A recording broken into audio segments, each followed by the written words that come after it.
This episode of Communism Survivor will feature USSR socialism survivor Art Gonsky. Art lived in what is now present-day northeast Ukraine. Art discusses his various experiences living under communism and what led him to leave for America. So your experiences run the gamut then, from... Yes, from being born. Do you still have family there? Yes, I do. My uncle just passed away about 6 months ago, but his daughter and her 3 kids and his grandkids, her grandkids, are pretty much there. So it's an interesting time there. And also have families in what used to be called Sverdlovsk. Now it's called Ekaterinburg. Of course, the city where I was born in, Kharkiv and Kiev. Oh, wow. My father's from Kiev originally. Okay. And he was born in Crimean Peninsula. Oh, which got, yeah.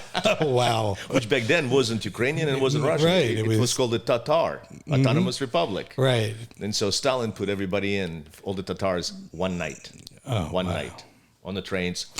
When was the last time you were back to? Oh, I was back in the 2000s, a bunch of times early. I worked for the company that makes integrated circuits. And Okay. So I used to go and give lectures at pretty prestigious schools and also professionals and IC shows, integrated circuit shows, like Electronica in Moscow, for example. So it was, and the very last time I was there about 6 years ago, my uncle's 75th birthday.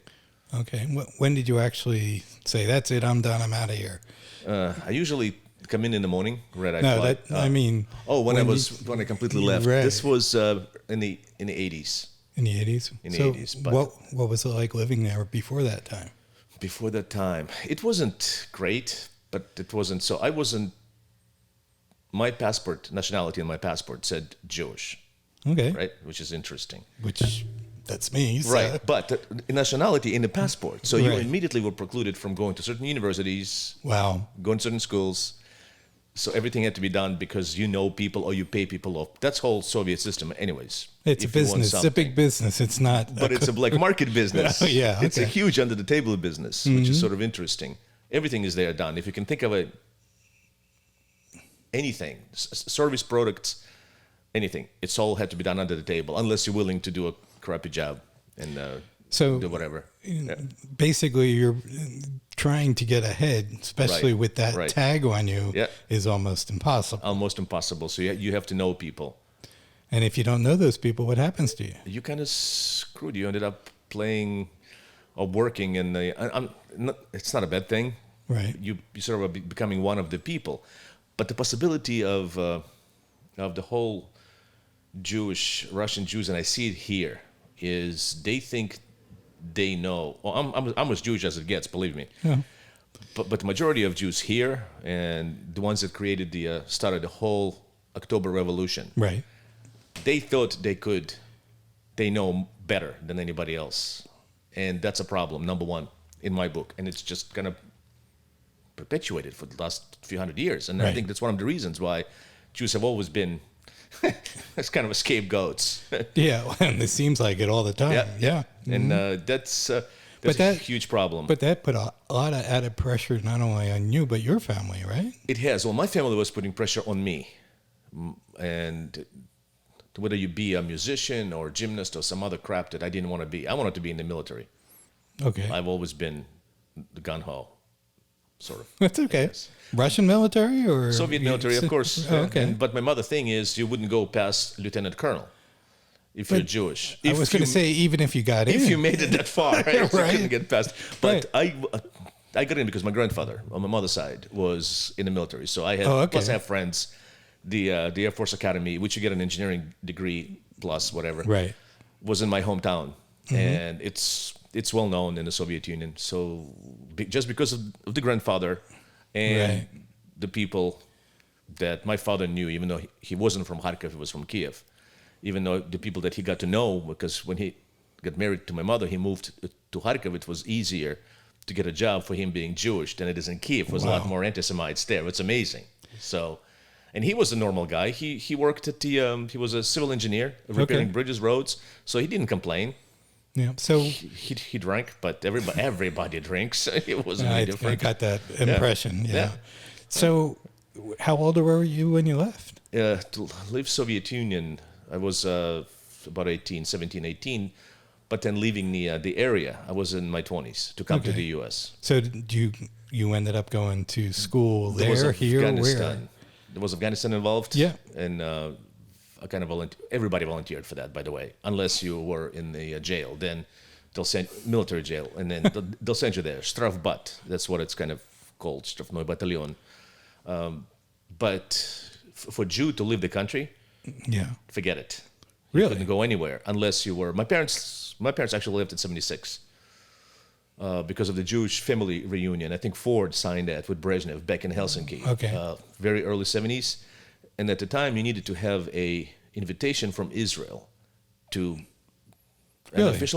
official invitation, and for that you had to give all the information to people that were going to Israel, and they would sneak it out somehow, and then you get the official from Israeli government invitation to get, which essentially Wow. family reunion. But they changed their mind in Austria, and they got to U.S. instead, Boston area. How would you basically explain to a younger American who hasn't experienced what you have, well, what's it like, that situation? That situation, I guess if you want to be one of the drones, you'd have no decision-making capabilities.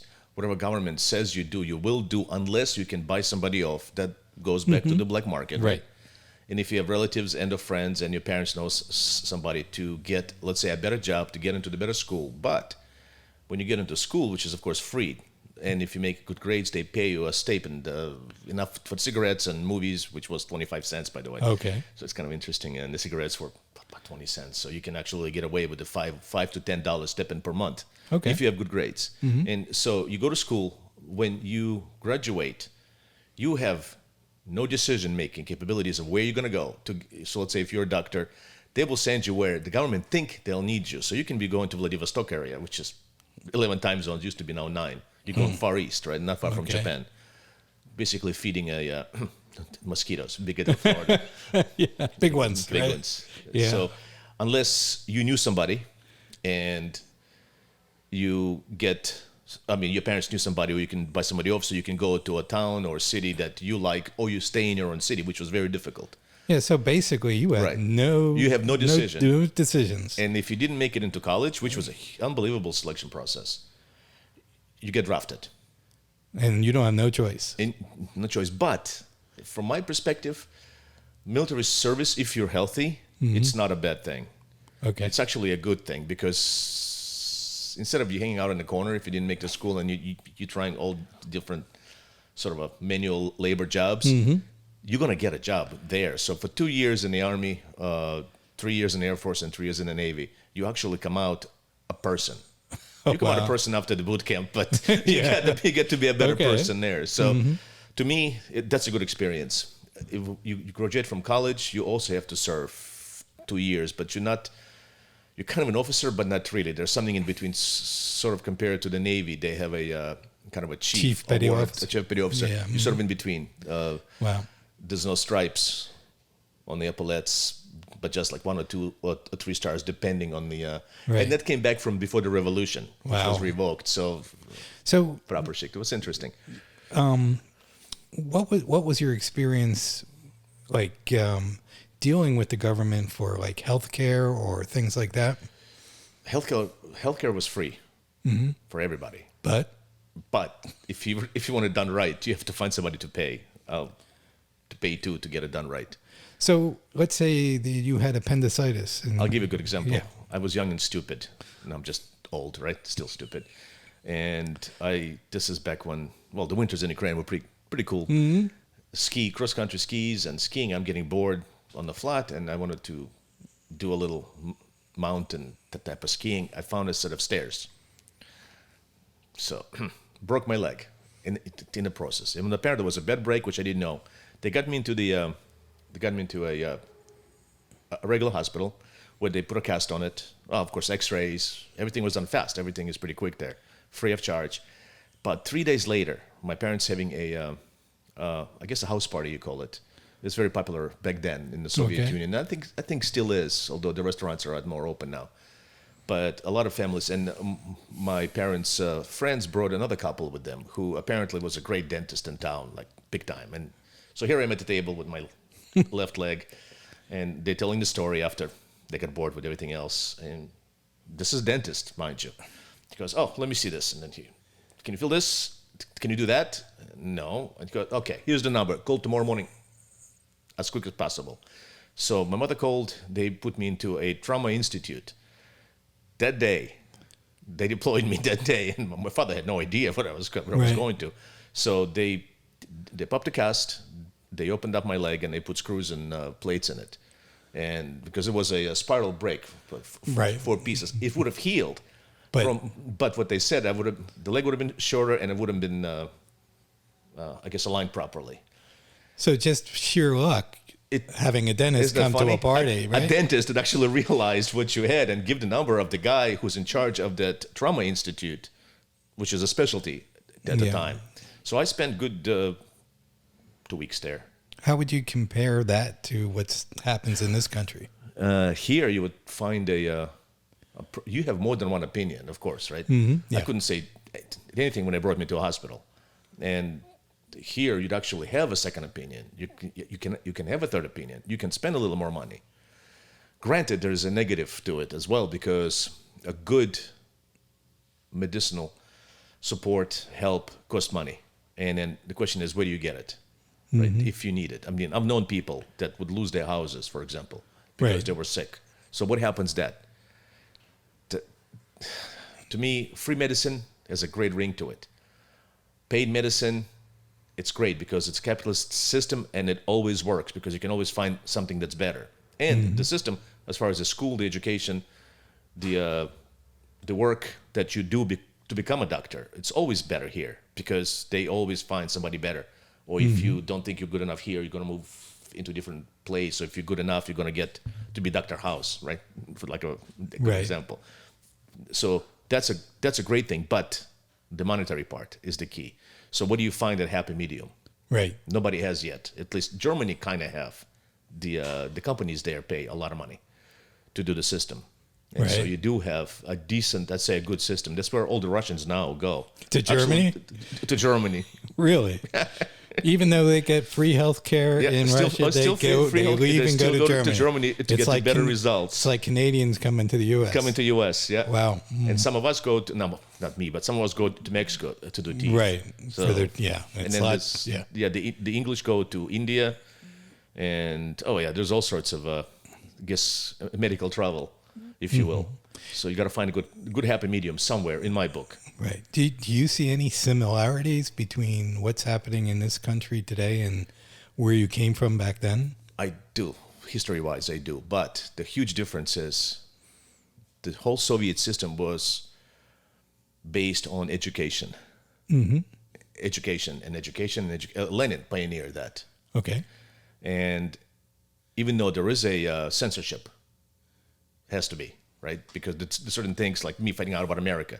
It wasn't an easy thing after I made the decision. How did you actually do that? 1973. 1973. This is what made me to start thinking about moving to America. That was the impetus for it. 73, a house party at my parents' best friend's house. They left early on. They live in 75. They live in New York now.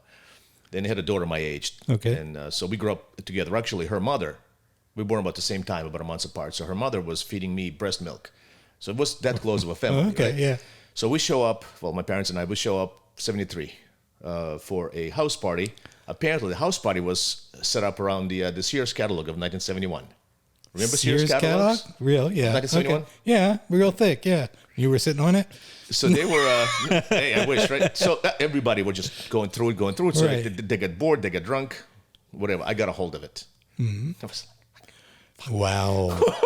It was an eye-opening experience. House. You could get a freaking house. Yeah. Never mind the dresses, never mind everything else. And what stuck in my mind, at that point, I said, I'm leaving.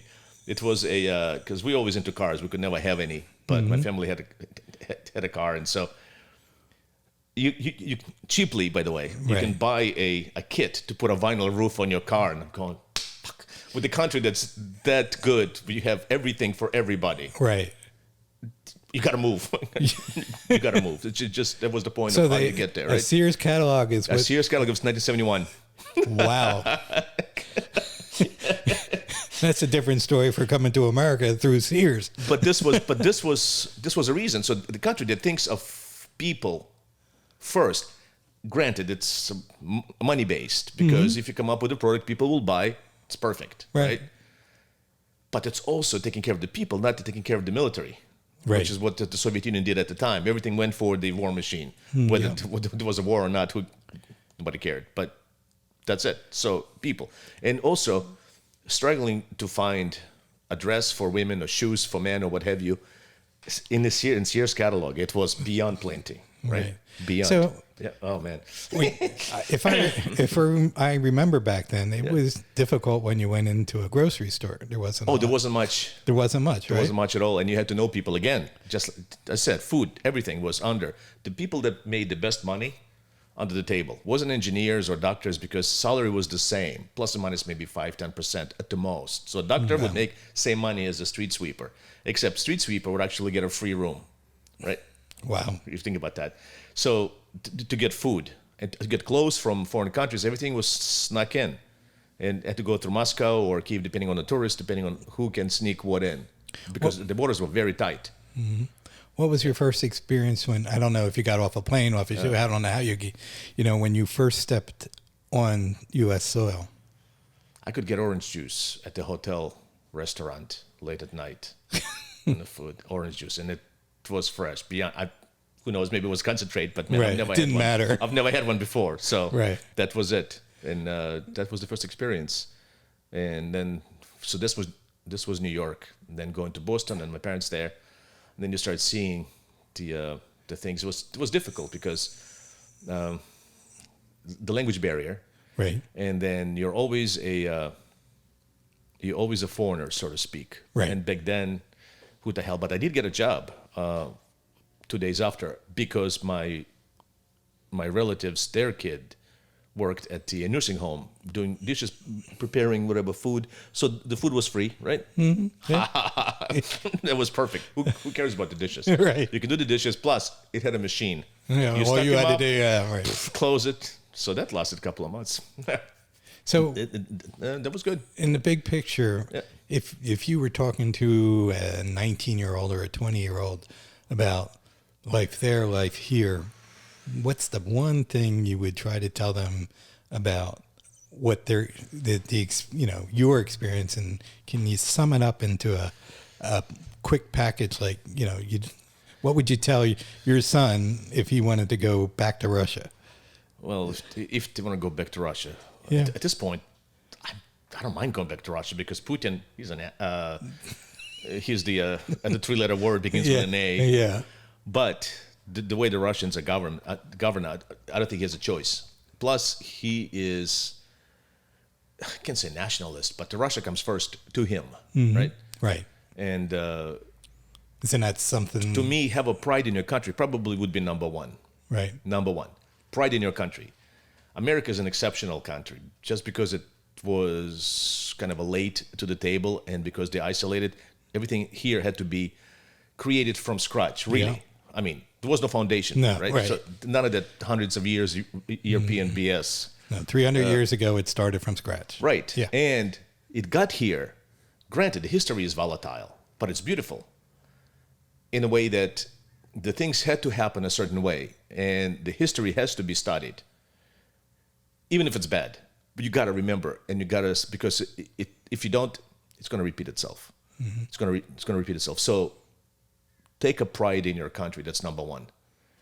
To me, that's like number one, number two, and number three, because everything else will come from there.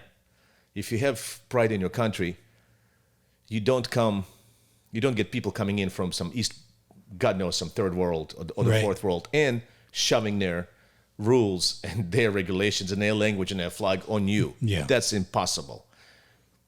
Putin actually said it at the some world event, and everybody hated him for it. He said, Russia is for the Russians. You come here, you learn the language. You learn how the Russian people operate. You learn our culture, our history. If you want to keep your stuff, go back to where you were. So the funny story, this is 1945. The war ended, a huge parade in Moscow. And Stalin and all his generals, I can name them all too. Okay. They're trying to take a picture. And Stalin kind of gets in there, gets ready for the picture, and then he steps back. He said, no, we should be taking pictures to all the Russian people, the little screws in our big machine that actually died and won the war for us. Mm-hmm. If it wasn't for the Russian people, we would be speaking German, so to speak. And one of the generals goes, Tavarish Stalin, how would you know? You're not Russian. You're Georgian. Stalin looks at him. I'm surprised he didn't shut him on the spot. But he said, I am Russian of Georgian extraction. So if you come from Georgia, which is his case, Armenia, right. and you set up within Russia or what have you, you're Russian first. Your background, yeah, absolutely, we respect that. But you're not Armenian/Russian. You're not Georgian/Russian. You're Russian of that extraction. So when you have, this pisses me off the most here, as a matter of fact. You might have to edit that later. The whole African American BS. It's like, no, okay. First of all, you have no idea if you're even from Africa. You could be your parents could be from one of the islands. Yeah. Why are you that? Oh, I'm Brazilian American. No, you're American now. You're Brazilian extraction, maybe. And Stalin was born and raised in Georgia. Right. He spoke Russian with a thick accent. And so is Beria, but that guy was an idiot. But still. So even with an accent, he was Russian first. So the pride in the country should come first. The Brazilians, there's a joke that I kind of, this is not a joke, it's actually a true statement. People come here just to change the zip code. And they want to emulate their country. So they live in like little enclaves. They don't venture outside. They don't introduce themselves to the history of the United States of America. But and that's a problem. I know it's a problem, but Yeah, big one. I'm originally from Philadelphia, and there is a group in Northeast Philadelphia, all Russian. Yep. And they They don't venture. don't, yeah. And what you're saying is exactly what's happening there. And the strange thing is, the only thing you may have in common, and most of them do, the only thing they have in common is the language. Mm-hmm. Okay, some history, yes, maybe some movies, whatever, books, I get it. But it's a new joint. It's a new country, and it's great. And it's huge. So people from Alabama don't really understand people from New York, nor do they want to. Right. And I appreciate every state, and even every state has the areas where people are different, but yet they get along really well. And to me, that's the foundation of the United States of America. You have people coming in from all over the world. Please be an American first, and then you can be the Filipino, Chinese, or what have you. Chinese actually not doing too bad. They're becoming more American, and even the South Americans, the Mexico and the south of the border, even they getting better. Right. That second generation, and then they guide that first generation. So to me, the pride in your country, because if we get attacked, 50% of this country will not fight. Because, oh my goodness, we have to surrender because they're better people than us. Bullshit. We better than anybody in this world. Right. Much better. Because if we put our mind to it, we can do anything. Right. I mean, welding ships.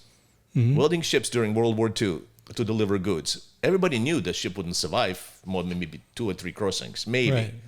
But that's all it needed, right? Right. They just kept building those Liberty ships. Yeah. Exactly. And so who came up with that? The United States did. Yeah. So the whole thing, the first of just about everything after the 1900s was done in the U.S. The Americans went there for the machine guns from US to Europe. So almost every innovation in the last century was done in the United States or by Americans. Right. To me, there's a reason for that, because you have that freedom. So the pride in the country is number one. The education will be number two. Don't deal with with what I call the Jimmy Carter's Department of Education crap. This was just retarded, because they're killing kids. My wife is just hell-bent of not sending our grandkids to public school. Our children didn't go to public schools either. So she wants to go either Catholic school, the Jewish thing, but to me, it doesn't matter. But to me, religion, it's not necessarily a religion per se. It's the guide to what's right and what's wrong. And now here in this country, especially the school system, they're turning the right and wrong upside down, completely upside down. Right. And a lot of young people are actually, I can say they're agreeing with it. They don't understand how wrong They don't know what wrong the is. history is. They don't get it. because every time it happened, it failed. Yeah. On the biggest scale, which is Soviet Union, it failed, and on the smallest scale, which is Cuba, it failed miserably, and everywhere in between. And the only way, so the second thing is education, and you have to try to study everything. And there's no such thing as a bell curve back in the Soviet Union.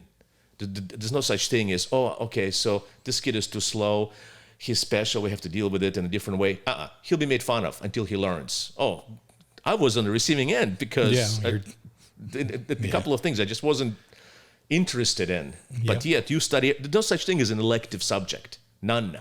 You have to take it all, and you have to excel in all of it. Otherwise, they'll be laughing at you in school. The teachers, everyone. So none of that. Teachers are revered there, and they know their stuff. Here, if something happened with this student, oh, it's a teacher's fault. Oh, no. Look at your home first. And there, my mother actually worked in the school system. That's why I was a moron. They had regular weekly visits to the students who were falling behind, just to see what the environment was like at home, and deliver information, report to the government, local government, and they will take care of it. If the parents are drunks, which most of the time that was the case, it'll be separation, and the kid would go to a different school, or they would move him to a different home and go to the same school. So everything was taken care of for the children to bring them up and expend there was them. no choice. No choice. So to me, that's kind of a good thing, right? Yeah. Well, that's great. I think we went over just about everything. Oh, sorry, yeah. No, I don't mean about time. Okay. But we covered a lot of territory there.